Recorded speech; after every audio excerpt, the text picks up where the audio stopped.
Alam mo ba kung sino talaga dapat ang pinakamalapit sa'yo? Hindi ang magulang mo, hindi rin ang anak mo, kundi yung taong pinili mong makasama habang buhay. Ang asawa mo. Oo, pinalaki ka ng magulang mo pero hindi sila ang tatanda kasama mo. At kahit gaano mo kamahalan mga anak mo, darating din ang panahon na bubuo sila ng sarili nilang pamilya. Pero siya, yung partner mo, siya ang mananatili. Pag may sakit ka, siya yung nag-aalaga sa'yo. Pag pagod ka, siya yung unang kakampi mo.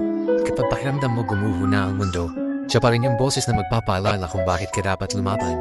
He or she is not just your partner. Katuwang mo siya sa lahat. Kasama mo sa tagumpay, sa iyak, sa mga tahimik na gabi na parang walang nakakaintindi. Siya yung tunay mong tahanan. At tandaan mo, ang partner mo, hindi mo man kadugo.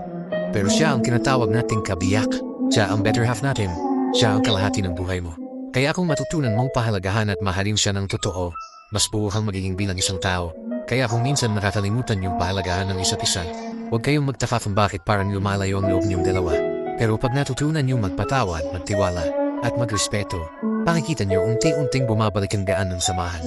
Ang tunay na pagmamahalan ay hindi kung sino ang tama, kundi pag-uunawaan kahit pareho kayong nasasaktan. At sana mapagtanto mo ito. Hindi laging dugo ang sukatan ng loyalty. Minsan yung taong pinili mong makasama, siya pa yung tunay na handang sumuporta, magsakripisyo at magmahal ng totoo.